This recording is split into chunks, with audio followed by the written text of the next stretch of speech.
کانونو وزارت وایي د روانې اونۍ تر پایه به د مس عینک پروژې عملي چارې پیل شي. د کانونو او پټرولیم وزارت ویاند همایون افغان ویلي چې د روانې اونۍ تر پایه به د لوګر د مس عینک کان د کیندنې چارې عملاً پیل شي. د یاد وزارت ویاند په دې اړه نور جزئیات نه دي ورکړي. د کانونو او پټرولیم وزارت د اټکل له مخې د مس عینک په کان کې د مسو د زیرمې کچه څه باندې 11 میلیونه ټنو ته رسیږي. دا کان د کابل سویل ختیځ 40 کیلومترۍ کې په لوګر ولایت کې موقعیت لري. د ځینو کسانو په اټکل دغه کان په نړۍ کې د مسو تر ټولو ستر کان ګڼل کیږي. د افغانستان اسلامي جمهوریت دولت په 2000 کال کې مس عینک کان له MCC چینایي کمپنۍ سره د 10 کلونو لپاره د 3 میلیارډ امریکایي ډالرو په مقابل کې په ګروۍ ورکړی و، خو وروسته یې د استخراج چارې د بیلابیلو دلیلونو له امله له خنډونو سره مخ شوې.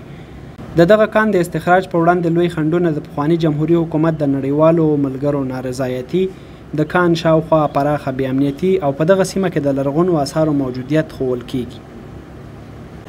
د مس عینکو کان کې بودایي خانقاوې، کورونه، د 400 نه زیاتې بودایي مجسمې، ستوپې او بازارونه موندل شوي دي.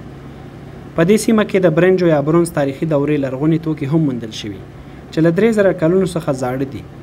لرغونپوهانو اوس د مس عینکو د بودایي دورې تر سطحې لاندې 15000 کلن برنجي آثار چې د لرغونې زمانې د برنجو د ویلې کولو کارخونه هم پکې شامله ده موندلي دي.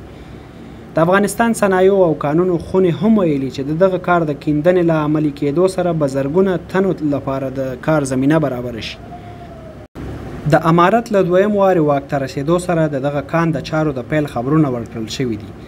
امارت بار بار وایي چې دوی د افغانستان لپاره اقتصاد محوره پالیسي لري، خو داسې ښکاري چې دوی د اقتصادي ودې لپاره د افغانستان پر طبي زیرمو او همداشان پر نیمګړو سوداګریزو چارو ترکیز کوي او هغه نور څه چې په روانه پیړۍ کې د هیوادونو د اوږدمهالې اقتصادي ودې سبب ګرځي لکه بشري پانګه او علمي وده، ټکنالوژي، مصنوعي ځیرکتیا او نور اړخونه یې له پامه غورځولي دي.